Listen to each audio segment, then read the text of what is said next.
Hello my dear students, welcome back to my YouTube channel. मेरे YouTube channel पर आप लोग का बहुत बहुत स्वागत है। डियर स्टूडेंट्स, आज की क्लास में हम लोग यूजीसी नेट पेपर 1 के कम्युनिकेशन वाले यूनिट के जो महत्वपूर्ण औपचारिक और अनौपचारिक संचार के कुछ तथ्य हैं उनके बारे में अध्ययन करेंगे। और इन तथ्य हैं जिसमें देखिए पैरा लैंग्वेज है, पैराफ्रेजिंग है, मेटा कम्युनिकेशन है, काइनेसिक्स है, गस्टोरिक्स है, ये सब हैं। तो चलिए आइए देखा जाए कि ये तथ्यों को हम किस प्रकार से पढ़ें कि हम एग्जाम में आने वाले प्रश्नों को आसानी से हल कर सकें। चलिए देखिए, सबसे पहले हम लोग पैरा लैंग्वेज के बारे में अध्ययन करते हैं। ये देखिए, जितने भी तथ्य हैं, जितने भी फैक्ट हैं, ये बहुत ही महत्वपूर्ण हैं और ये ज्यादातर जो हैं गैर मौखिक संचार के प्रणाली में आते हैं। यानी इसमें बिना कुछ मुंह से बोले ही बहुत कुछ संकेतों के माध्यम से, इशारों के माध्यम से प्रदर्शित किया जाता है। इसमें देखिए, ये जो पैरा लैंग्वेज है वह भी एक प्रकार की गैर मौखिक संचार प्रणाली है जिसमें हमारी आवाज, बोलने की गति, स्वर, जोर और आवाज के अन्य गुण शामिल होते हैं। इसमें देखिए, शब्दों के अलावा उन तरीकों को दर्शाया जाता है जिनसे हम अपनी बात को और अधिक प्रभावी तरीके से व्यक्त करते हैं। इसके देखिए जो महत्वपूर्ण तत्व हैं वो कौन कौन से हैं, जिसमें देखिए सबसे पहला है स्वर, टोन। यानी हमारी आवाज का स्वर, जैसे गुस्से में, खुशी में या उदास होकर बोलना। यानी विभिन्न प्रकार का जब हम कुछ बात बोलते हैं तो हमारा जो टोन होता है वो टोन अलग अलग होता है, वो हर सिचुएशन में, हर स्थिति में अलग होता है। दूसरी चीज है गति, यानी स्पीड, बोलने की रफ्तार। जैसे तेज बोलना उत्साह को प्रदर्शित करता है जबकि धीरे बोलना गंभीरता को प्रदर्शित करता है। उसी प्रकार से देखिए अगला जो एलिमेंट्स है इसका है जोर, यानी वॉल्यूम। आवाज की देखिए ऊंचाई या कमजोरी, जैसे चिल्लाना या फुसफुसाना इसके अंतर्गत आता है। उसके अलावा देखिए चौथा जो एलिमेंट्स है वो है पिच है, यानी आवाज की तीव्रता या गहराई, जैसे ऊंची या नीची आवाज। इसके अलावा देखिए जो अगला एलिमेंट्स है इसका वो है ठहराव, यानी पॉज, यानी वाक्य के बीच में रुक कर अपनी बात को प्रभावी बनाना। इसके अलावा है हंसी और आहें, यानी लाफ्टर एंड साई, जो हमारी भावनाओं को स्पष्ट करते हैं। तो ये महत्वपूर्ण जो एलिमेंट्स है वो पैरा लैंग्वेज से रिलेटेड हैं। इसका उदाहरण देखिए, जब हम किसी से कहते हैं कि तुम बहुत अच्छे हो तो इसे आप खुश होकर, ताने मारते हुए या गंभीर स्वर में कह सकते हैं। बहुत तुम अच्छे हो, यह कहना अलग अलग अर्थों को प्रकट करता है। यदि ये खुशी या प्रशंसा के रूप में कहा जा रहा है तो उसका कुछ अलग अर्थ निकलेगा, या गुस्से में कहा जा रहा है तो अलग अर्थ निकलेगा, या किसी को ताना मारते हुए कहा जा रहा है तो इसका अलग अर्थ निकलेगा। इन सभी स्थितियों में देखिए शब्द वही हैं, समान हैं, लेकिन पैरा लैंग्वेज के कारण इनके अर्थ बदल जाते हैं। यानी कहने का जो तरीका है, जो टोन है, जो आवाज है, उसके आधार पर यह जो शब्द है, जो सेंटेंस है, इसका अर्थ अलग निकाला जाता है। इसका महत्व देखिए क्या होता है पैरा लैंग्वेज का, कि पैरा लैंग्वेज हमारी बातचीत को अधिक अर्थपूर्ण बनाता है। यह दिखाता है कि हम क्या महसूस कर रहे हैं और दूसरे लोग हमारी बात को कैसे समझ सकते हैं।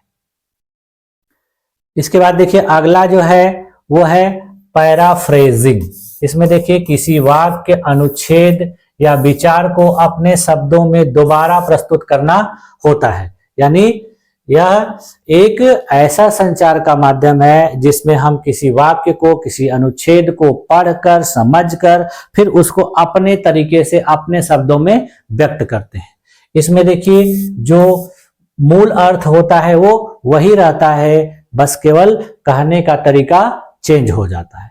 इसे देखिए आसान भाषा में समझें तो पैराफ्रेजिंग का उद्देश्य यह है कि किसी भी बात को सरल, स्पष्ट और अपने तरीके से बताया जाए ताकि वह आसानी से समझ आ सके। जैसे देखिए क्लास में टीचर जब बच्चों को पढ़ाते हैं तो वो पुस्तक का अध्ययन खुद भी करते हैं, लेकिन जिस तरीके से पुस्तक में लिखा हुआ होता है वो उसी तरीके से उनके सामने प्रदर्शित नहीं करते हैं, बल्कि वो अपने तरीके से स्पष्ट रूप से, सरल रूप से बच्चों को बताते हैं, समझाते हैं। तो यह भी एक प्रकार से पैराफ्रेजिंग का ही उदाहरण है। देखिए पैराफ्रेजिंग का उद्देश्य क्या होता है। पैराफ्रेजिंग का देखिए पहला है क्या, ये स्पष्टता होनी चाहिए, यानी इसमें जटिल विचारों को सरल बनाकर प्रस्तुत करना चाहिए।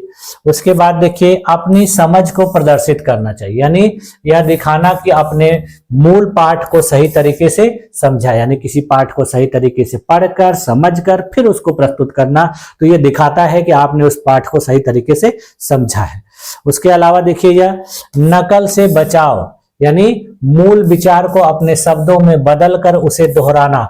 इससे क्या होता है कि नकल की गुंजाइश नहीं रहती, ऐसा नहीं लगता है कि ये हूबहू नकल किया गया है। इसलिए देखिए एग्जाम में कहा जाता है स्टूडेंट को कि किसी भी क्वेश्चन का आंसर लिखते समय उसको हूबहू किताब वाली भाषा में न लिखें, बल्कि अपने शब्दों में लिखें, जिससे यह दिखाता है कि उन्होंने उस चीज को अच्छे तरीके से पढ़ा है और समझा है। पैराफ्रेजिंग के देखिए उदाहरण देख लेते हैं। मूल वाक्य देखिए क्या होता है कि पढ़ाई का महत्व इसलिए है क्योंकि यह व्यक्ति को ज्ञान और कौशल प्रदान करता है। ये देखिए एक तरह से मूल वाक्य हो गया। अब इसको देखिए पैराफ्रेजिंग का उपयोग करके कैसे समझाएंगे, कैसे बताएंगे कि शिक्षा जरूरी है क्योंकि यह हमें ज्ञान और जरूरी क्षमताएं विकसित करने में मदद करती है। देखिए दोनों का अर्थ एक ही निकल रहा है, लेकिन जो कहने का तरीका है वो चेंज है। पैराफ्रेजिंग के लिए देखिए कुछ महत्वपूर्ण टिप्स हैं, जिसमें देखिए सबसे पहला क्या है कि मूल विचार को ध्यान से पढ़ना और समझना चाहिए।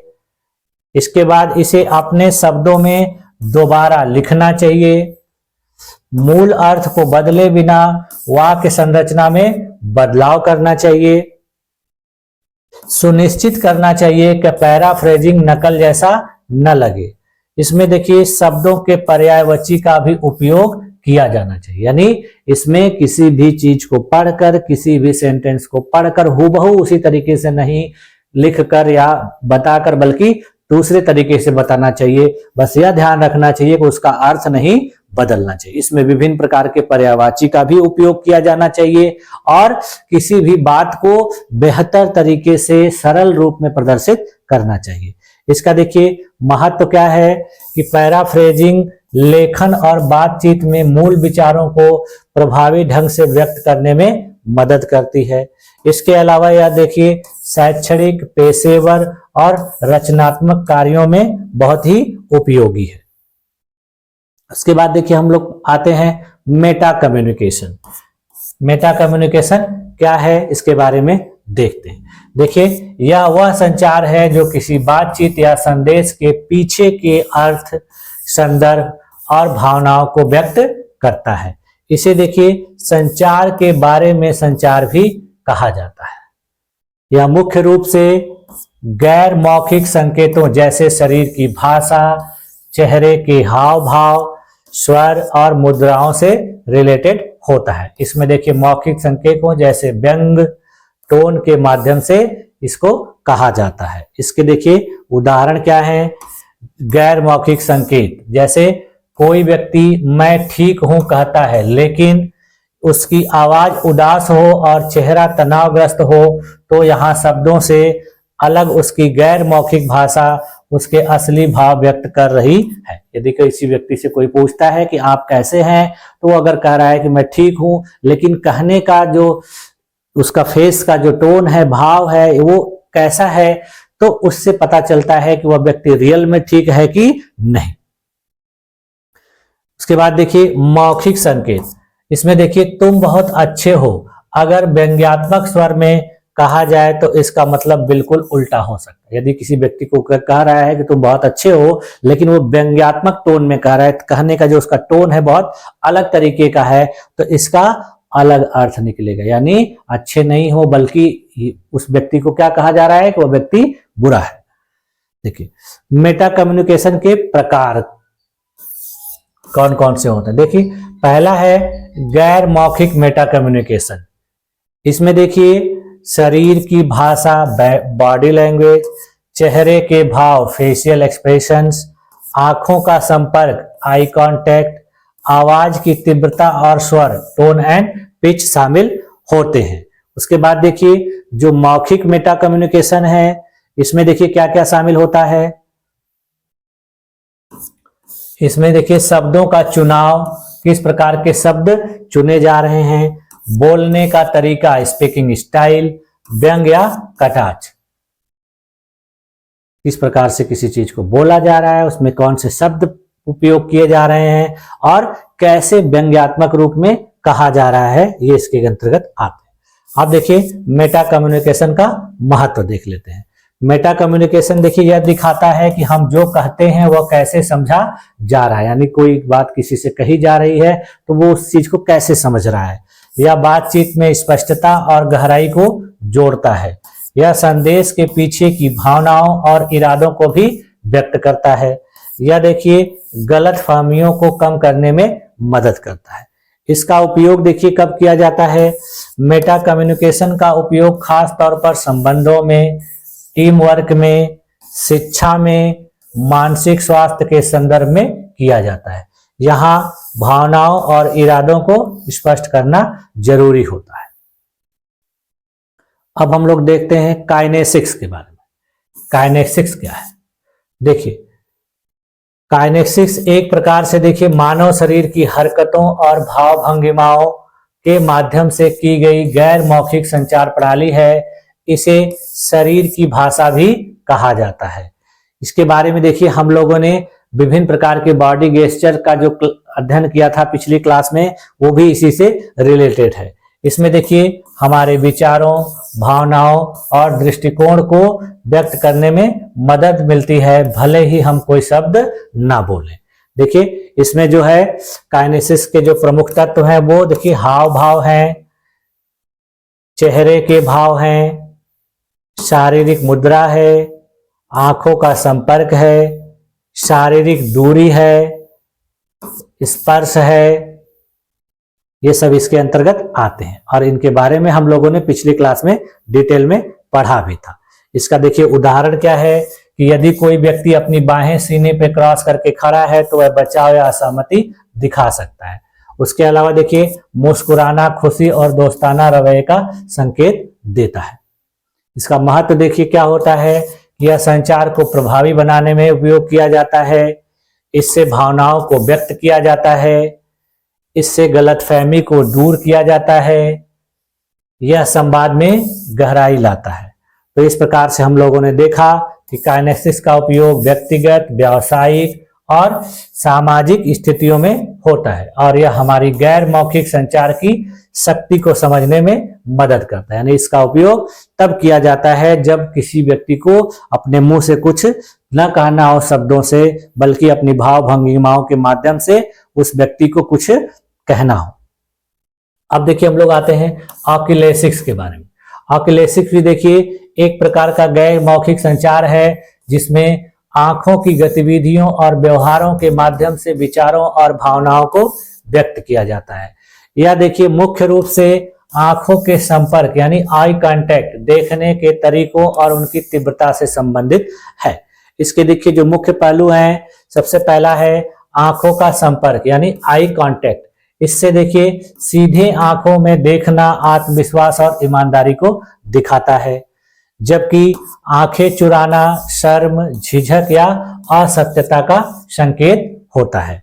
इसके अलावा देखिए देखने की जो दिशा होती है यानी डायरेक्शन ऑफ गेज, ऊपर देखना सोचने या कल्पना करने का संकेत देता है। जब कैसे ऐसे कोई ऊपर देखता है तो यह संकेत देता है कि वह व्यक्ति कुछ सोच रहा है या किसी प्रकार की कल्पना कर रहा है। उसके अलावा देखिए नीचे देखना जो है झिझक या शर्म का प्रतीक होता है। दाएं बाएं देखना बेचैनी या असहमति को दर्शाता है। इसके बाद देखिए इसमें पलक झपकने की जो गति होती है, यदि किसी की पलक तेजी से झपक रही है तो दिखाता है कि वह तनाव या घबराहट में है। इसके अलावा देखिए सामान्य रूप से यदि पलक झपक रही है तो सहजता का संकेत देता है। आंखों का देखिए विस्तार और संकुचन, प्यूपिल डायलेशन एंड कंस्ट्रक्शन क्या दिखाता है कि आंखों की जो पुतलियां होती हैं वो फैलती हैं जब हम किसी चीज में रुचि रखते हैं। जब हम किसी ऐसी चीज को देखते हैं जिसमें हम बहुत ज्यादा रुचि लेते हैं तो हमारे आंखों की पुतलियां इस प्रकार से फैलती हैं। और संकुचित जो पुतलियां होती हैं वो देखिए गुस्सा या नकारात्मक भाव को दिखाती हैं। इसके अलावा देखिए आंखों का स्थिर या हिलना यानी फिक्स्ड और मूविंग गेज, स्थिर नजर ध्यान और गंभीरता को दर्शाती है। लगातार इधर उधर देखना बेचैनी या असमंजस को दर्शाता है। इसका उदाहरण देखिए क्या है। पहला, आंखों का मजबूत संपर्क इंटरव्यू या पेशेवर बातचीत में आत्मविश्वास का प्रतीक माना जाता है। यदि आप किसी के साथ इंटरव्यू में बैठे हैं, किसी प्रोफेशनल व्यक्ति के साथ बात कर रहे हैं, किसी टॉपिक पर गंभीरता से विचार विमर्श हो रहा है तो उसमें आई कांटेक्ट बहुत ही जरूरी होता है।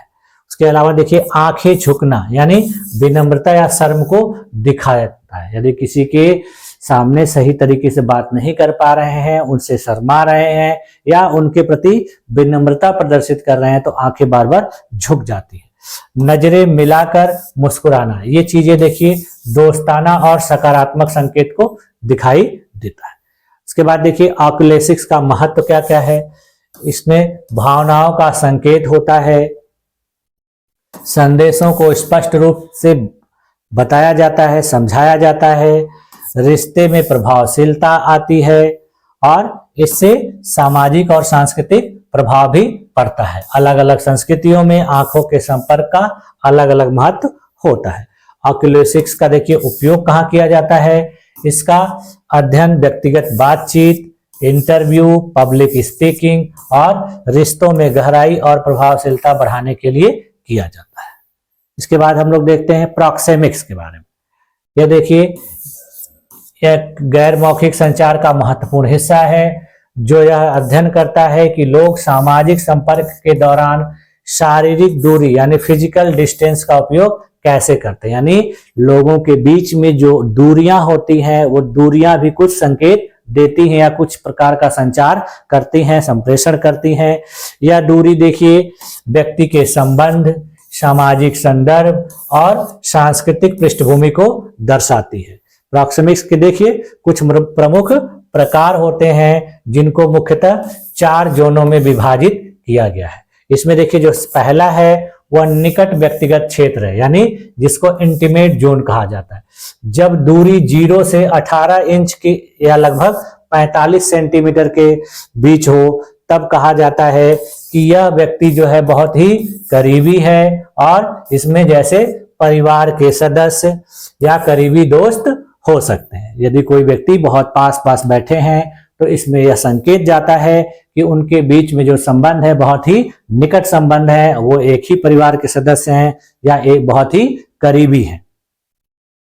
दूसरा देखिए है व्यक्तिगत क्षेत्र यानी पर्सनल जोन। इसमें देखिए जो दूरी होती है 18 इंच से 4 फीट लगभग 1.2 मीटर होती है और यह जो है क्षेत्र दिखाता है कि दोस्त या परिचितों के साथ बातचीत की जा रही है। जब देखिए कोई दो दोस्त या परिचित आपस में एक साथ बैठे होते हैं तो उनके बीच जो दूरी है यदि वो लगभग 1.5 फीट से 4 फीट के बीच की है तो कहा जाता है कि वो परिचित व्यक्ति है।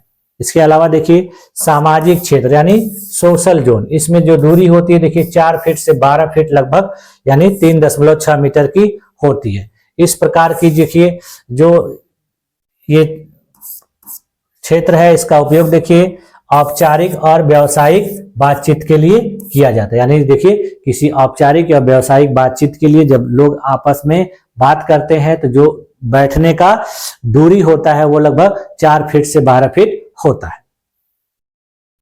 अगला जो है देखिए चौथा है वो सार्वजनिक क्षेत्र यानी पब्लिक जोन। इसमें दूरी देखिए 12 फीट और उससे अधिक होती है। यह देखिए दूरी सार्वजनिक भाषण, व्याख्यान या भीड़ के बीच संवाद के लिए किया जाए। जब किसी सम्मेलन में, किसी सेमिनार में, किसी रैली में एक दूसरे को लोग संबोधित करते हैं, जनता के सामने कुछ कहते हैं, तब इस प्रकार का जो है उपयोग होता है। इसका देखिए प्रॉक्सेमिक्स का जो उपयोग और महत्व देख लेते हैं। इसका देखिए सबसे पहला उपयोग महत्व क्या है, संबंध और भावनाओं का संकेत। यानी दूरी यह दर्शाती है कि व्यक्ति का संबंध एक दूसरे के साथ कैसा है। जैसे निकटता जो है घनिष्ठता को दर्शाती है।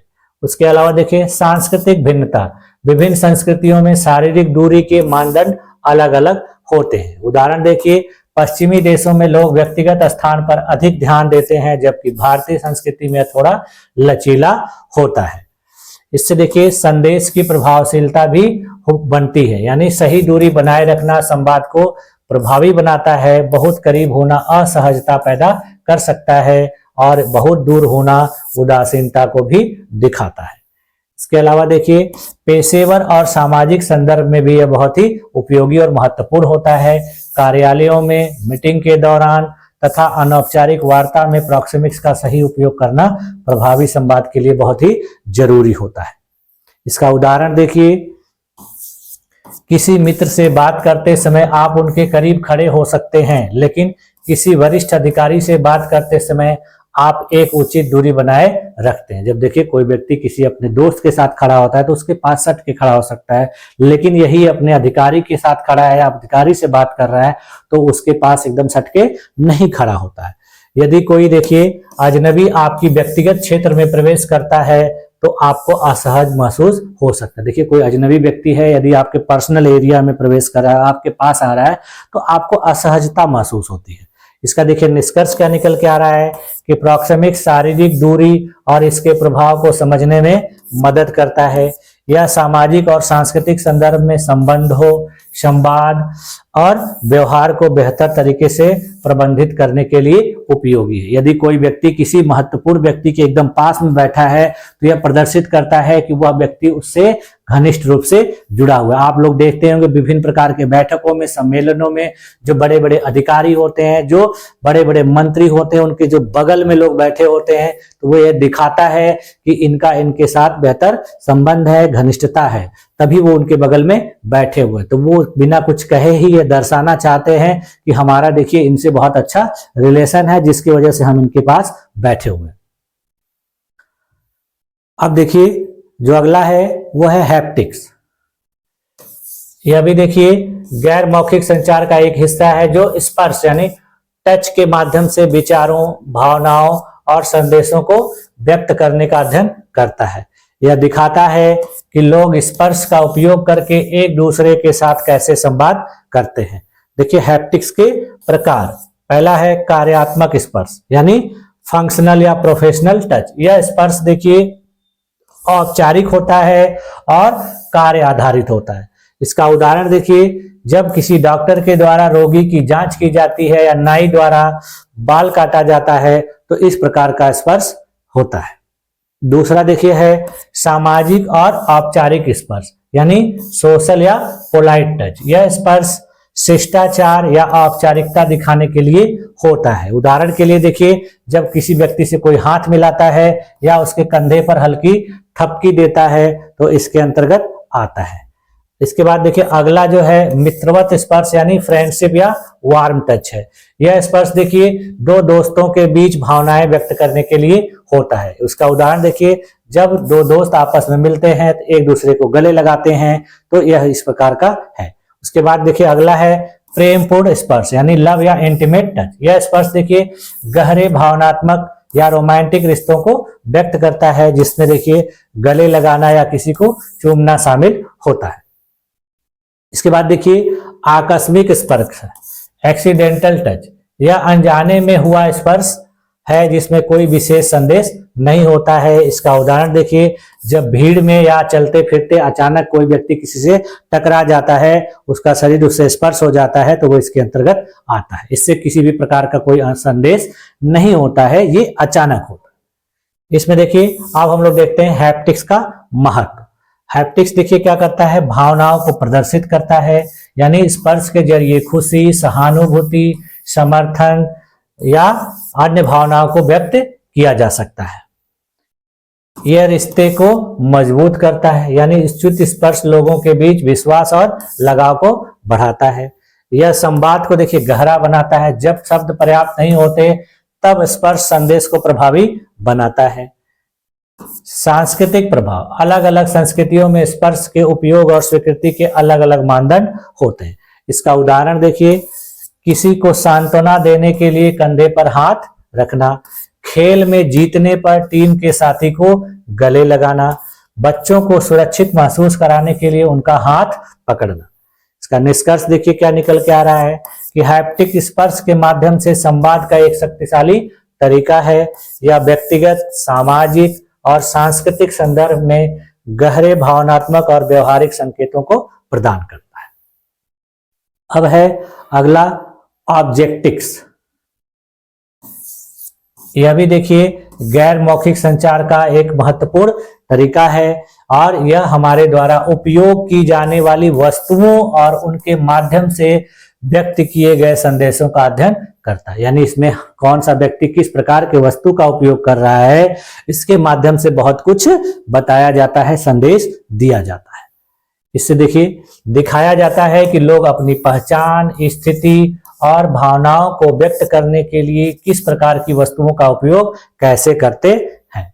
इसमें देखिए शामिल जो महत्वपूर्ण एलिमेंट्स हैं, तत्व हैं, वो क्या क्या हैं। सबसे पहले देखिए इसमें आता है पहनावा या क्लॉथिंग। किसी भी व्यक्ति के देखिए कपड़े पहनने का तरीका व्यक्तित्व, सामाजिक स्थिति, पेशा और मनोभाव को व्यक्त करता है। यानी व्यक्ति किस प्रकार के कपड़े पहना है तो उससे बहुत कुछ संकेत मिलता है और एक प्रकार का कम्युनिकेशन होता है। लोगों को एक संदेश जाता है कि यह व्यक्ति इसी पेशे से रिलेटेड है और इसकी स्थिति ऐसी है, इसका व्यक्तित्व ऐसा है। उदाहरण के लिए देखिए औपचारिक सूट जो है पेशेवरता दर्शाता है, जबकि कैजुअल कपड़े आराम और लचीलापन दिखाता है। यदि कोई व्यक्ति सूट पहना हुआ है, टाई पहना हुआ है तो लगेगा वो व्यक्ति बहुत ही प्रोफेशनल है। वही व्यक्ति कोई टी शर्ट पैंट पहना हुआ है तो लगेगा वो व्यक्ति आराम की मुद्रा में या किसी छुट्टी के समय में आप कहीं आ रहा है या जा रहा है। गहने और आभूषण, ज्वेलरी। गहने व्यक्ति की संपत्ति, संस्कृति या व्यक्तिगत प्राथमिकताओं को दर्शाते हैं। इससे देखिए शादी की अंगूठी वैवाहिक स्थिति को दर्शाती है। यदि कोई व्यक्ति शादी की अंगूठी पहना है तो उससे बिना बताए ही पता चलता है कि यह व्यक्ति मैरिड है। उसी प्रकार से बहुत से व्यक्ति बहुत ज्यादा गहने पहनते हैं तो इससे पता चलता है कि बहुत ही अमीर है, धनी है, इनके पास संपत्ति बहुत ज्यादा है, या फिर यह भी दिखाता है कि यह व्यक्ति गहने के बहुत शौकीन है। अगला देखिए है सामान और उपकरण यानी एक्सेसरीज। इसमें देखिए घड़ी, चश्मा, बैग और अन्य उपकरण व्यक्ति की शैली और प्राथमिकताओं को व्यक्त करते हैं। इस प्रकार का जो वस्तु है यदि व्यक्ति उपयोग कर रहा है तो इससे पता चलता है कि वो व्यक्ति इन सब चीजों को पसंद करता है, इनको प्रेफर करता है, या फिर उसको इस चीज का बहुत ही शौक है। देखिए महंगी घड़ी पहनना उच्च स्थिति या समृद्धि का संकेत हो सकता है। देखिए बहुत से ऐसे व्यक्ति होते हैं जो महंगी महंगी घड़ियां पहनते हैं, 2-2 लाख 10-10 लाख की, तो उससे पता चलता है कि यह व्यक्ति इस प्रकार की महंगी वस्तुओं का पहनने का बहुत शौकीन है, इसके पास पैसे बहुत ज्यादा है। उसके बाद देखिए पर्यावरण और सजावट आता है, एनवायरमेंट एंड डेकर। इसमें देखिए हमारा परिवेश और इसका डिजाइन हमारे व्यक्तित्व और रुचियों को व्यक्त करता है। बहुत से ऐसे व्यक्ति होते हैं जो बहुत खुली जगहों पर रहना चाहते हैं और उनका जो घर का डिजाइन होता है वो पर्यावरण के अनुकूल होता है, तो इससे पता चलता है कि वह व्यक्ति इस प्रकार की रुचि को रखता है और उसके पास संपत्ति, धन बहुत ज्यादा है। इसमें देखिए उदाहरण में आता है घर की सजावट, कार्यालय का सेटअप। विभिन्न प्रकार के ऑफिसों में देखिए अलग अलग तरह की सजावटें की जाती हैं और घरों की सजावट भी बहुत बेहतर तरीके से की जाती है। इसके बाद है प्रौद्योगिकी और उपकरण यानी टेक्नोलॉजी एंड गैजेट्स। इसका उपयोग देखिए गैजेट्स और स्मार्टफोन या लैपटॉप व्यक्ति की रुचि और आधुनिकता का संकेत करता है। बहुत से लोग देखिए बहुत महंगे महंगे मोबाइल, गैजेट्स, लैपटॉप, इन सब चीज का उपयोग करते हैं, तो यह भी दिखाता है कि यह व्यक्ति जो टेक्नोलॉजी का बहुत शौकीन है और वह इस प्रकार से अपने आप को मॉडर्न दिखाना चाह रहा है, उसके पास पैसे की कमी नहीं है। इसके देखिए उदाहरण क्या है ऑब्जेक्टिव्स के। एक व्यक्ति जो ब्रांडेड कपड़े और गहने पहनता है वह अपनी सामाजिक स्थिति को व्यक्त करना, यानी वो अपनी सोशल स्टेटस को दिखाता है कि वो बहुत ही ब्रांडेड चीजों का इस्तेमाल करता है और वो महंगे महंगे जो कपड़े और गहने पहनता है। कार्यस्थल पर देखिए टेबल पर रखी किताबें व्यक्ति के पेशे या ज्ञान के प्रति झुकाव को दिखा सकती है। यदि किसी व्यक्ति के टेबल पर किताबें रखी हुई हैं तो वो यह दर्शाती हैं कि वह व्यक्ति पुस्तकों से या बहुत जुड़ा हुआ है, या वो व्यक्ति की कोई शिक्षा से संबंधित व्यक्ति है, या फिर उस व्यक्ति को ज्ञान के प्रति बहुत लगाव है, तो वो इस प्रकार से दिखा रहा है। घर में देखिए पारंपरिक सजावट परिवार की सांस्कृतिक पृष्ठभूमि को दर्शा सकती है। इसका महत्व देखिए क्या है ऑब्जेक्टिव्स का, पहचान व्यक्त करना, यानी वस्तुएं व्यक्ति की पहचान, रुचि और व्यक्तित्व को व्यक्त करने का माध्यम होती हैं। पहला प्रभाव यानी फर्स्ट इंप्रेशन भी इससे जमता है, जैसे हमारा पहनावा और उपयोग की गई वस्तुएं दूसरों पर पहला प्रभाव डालती हैं। सामाजिक स्थिति का संकेत, वस्तुओं के माध्यम से लोग अपनी सामाजिक या आर्थिक स्थिति को प्रदर्शित करते हैं। संस्कृति और परंपरा, यानी अलग अलग वस्तुएं विभिन्न संस्कृतियों और परंपराओं का प्रतिनिधित्व करती हैं। अलग अलग संस्कृतियों के लोग अलग अलग तरह के पहनावे का उपयोग करते हैं, जिससे एक संदेश जाता है। इसका निष्कर्ष देखिए क्या निकल के आया कि ऑब्जेक्टिव्स हमारे द्वारा चुनी गई वस्तुओं और उनके माध्यम से व्यक्त किए गए संदेशों को समझने में मदद करता है। यह दिखाता है कि वस्तुएं केवल उपयोगिता के लिए नहीं होती हैं, बल्कि वे हमारे विचार, भावनाएं और सामाजिक स्थिति को भी व्यक्त करने का एक माध्यम है। यानी विभिन्न प्रकार की वस्तुओं का उपयोग करना केवल उसका उपयोगिता ही नहीं होता है, बल्कि हमारे बहुत सारी बातों को वह दूसरे के सामने प्रस्तुत करता है। अब आए देखिए क्रोनेमिक्स, यह भी देखिए गैर मौखिक संचार का एक महत्वपूर्ण पहलू है। यह अध्ययन करता है कि लोग समय का उपयोग, प्रबंधन और मूल्यांकन कैसे करते हैं, और यह उनके संबंधों, व्यवहारों और सामाजिक बातचीत को कैसे प्रभावित करता है। इसमें देखिए आप समय को महत्व दिया, यानी समय पे कोई काम करना, समय से पढ़ना, समय से उठना, ये सब बहुत सारी चीजें बिना कहे ही लोगों को बहुत कुछ बताती हैं और प्रदर्शित करती हैं। यह देखिए दिखाती हैं कि समय के प्रति हमारे दृष्टिकोण से हमारे व्यक्तित्व, प्राथमिकता और सांस्कृतिक मान्यताओं का बहुत ही महत्वपूर्ण जानकारी पता चलता है। इसमें देखिए क्रोनेमिक्स के प्रमुख प्रकार क्या क्या हैं। मोनोक्रोनिक समय दृष्टिकोण, इसमें देखिए एक समय में एक ही कार्य पर ध्यान केंद्रित किया जाता है।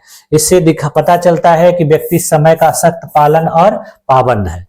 जब कोई व्यक्ति एक ही समय पर केवल एक ही कार्य करता है, तो इससे पता चलता है कि वो व्यक्ति उस कार्य पर बहुत फोकस है, वह समय का पाबंद है और वह सख्ती से पालन करता है। इसका उदाहरण देखिए कि समय पर काम करना, बैठकें समय पर शुरू और समाप्त करना। यह दृष्टिकोण पश्चिमी देशों जैसे अमेरिका, जर्मनी में अधिक प्रचलित है। वहां पर कोई भी चीज का जो टाइम निर्धारित कर दिया जाता है तो वो उसी टाइम पर होता है। अपने देश में देखिए बहुत सारी चीजों का टाइम डिसाइड कर दिया जाता है, जब समय नजदीक आता है तो किसी न किसी कारण का हवाला देके उसको टाल दिया जाता है, आगे पीछे कर दिया जाता है। तो ये पश्चिमी देशों में ऐसा नहीं होता है। उसके बाद देखिए अगला है पॉलीक्रोनिक समय दृष्टिकोण। इसका देखिए एक समय में कई कार्य करने का उदाहरण है। जैसे देखिए व्यक्तिगत संबंधों और सामाजिक बातचीत को प्राथमिकता देना, समय के प्रति लचीला दृष्टिकोण। इसमें देखिए यह दृष्टिकोण सबसे ज्यादा अपने देश भारत में, उसके बाद लैटिन अमेरिका या अरब देशों जैसे संस्कृतियों में आम बात होती है। यानी यहाँ पर एक ही समय में कई कार्य किए जाते हैं, जिसके वजह से वह कार्य सही से नहीं होता है, उसमें पंक्चुअलिटी नहीं दिखती है। इसके देखिए क्रोनेमिक्स के क्या क्या पहलू हैं, जिसमें सबसे पहला पहलू क्या है, समय की पाबंदी यानी पंक्चुअलिटी।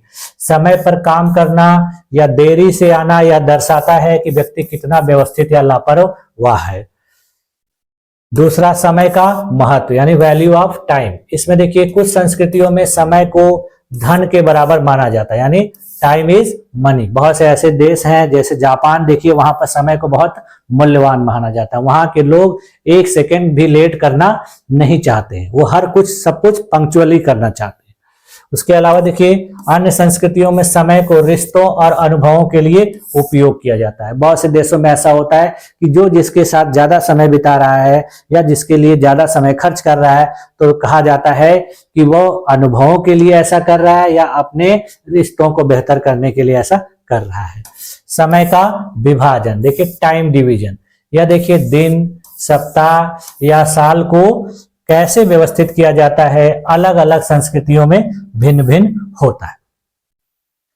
इसका उदाहरण देखिए पश्चिमी देशों में साप्ताहिक छुट्टियां रविवार की होती हैं, जबकि मुस्लिम देशों में शुक्रवार को। तो ये अलग अलग देशों में अलग अलग प्रकार से होती है।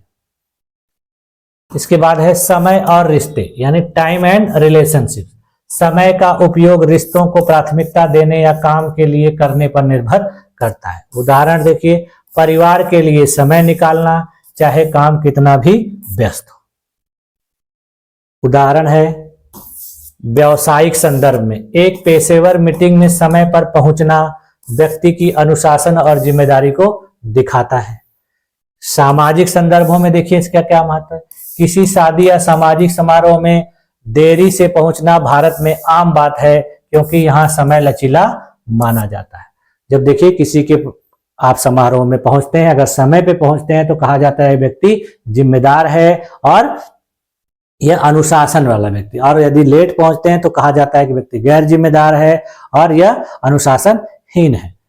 संस्कृति का प्रभाव देखिए, जापान में समय की पाबंदी अत्यंत महत्वपूर्ण है, जबकि भारत में समय को अधिक लचीले रूप में देखा जाता है। यहाँ के लोगों के लिए समय कोई बहुत बड़ी चीज नहीं होती है। यहाँ के लोग समय को बहुत ऐसे ही फालतू में वेस्ट करते हैं। अगला देखिए है क्रोनेमिक्स का महत्व। संस्कृति को समझना, यह विभिन्न संस्कृतियों के समय प्रबंधन के दृष्टिकोण को समझने में मदद करता है। दूसरा इसका महत्व है रिश्तों को प्रबंधित करना, यह दिखाता है कि लोग अपने समय का उपयोग व्यक्तिगत या व्यावसायिक संबंधों को कैसे प्राथमिकता देने के लिए करते हैं। संचार की प्रभावशीलता, समय का उचित प्रबंधन और समझ संवाद को अधिक प्रभावी बनाता है। इसका निष्कर्ष देखिए क्या निकल के आ रहा है कि क्रोनेमिक्स यह बताता है कि समय केवल घड़ी का माप नहीं है, बल्कि यह हमारे व्यवहार, सोच और सामाजिक जीवन को गहराई से प्रभावित करता है। यानी यह केवल घड़ी में टाइम बताने का काम नहीं है, बल्कि इसके द्वारा हमारे बहुत कुछ बातों का जानकारी मिलता है, जिसमें देखिए हमारे व्यवहार, हमारे सोच और सामाजिक जीवन की गहराई कैसी है ये पता चलती है। इससे देखिए हमारा दृष्टिकोण न केवल हमारी व्यक्तिगत प्राथमिकताओं को बल्कि हमारी सांस्कृतिक पहचान को भी दर्शाता है। इसके बाद है देखिए ऑल्फैक्टिक्स। इसमें देखिए गैर मौखिक संचार का यह भी एक हिस्सा है, जो गंध यानी स्मेल के माध्यम से विचारों, भावनाओं और संदेशों को व्यक्त करने का अध्ययन करता है। इसमें देखिए विभिन्न प्रकार की गंध हमारे व्यवहार, अनुभव और सामाजिक संपर्क पर गहरा प्रभाव डालते हैं।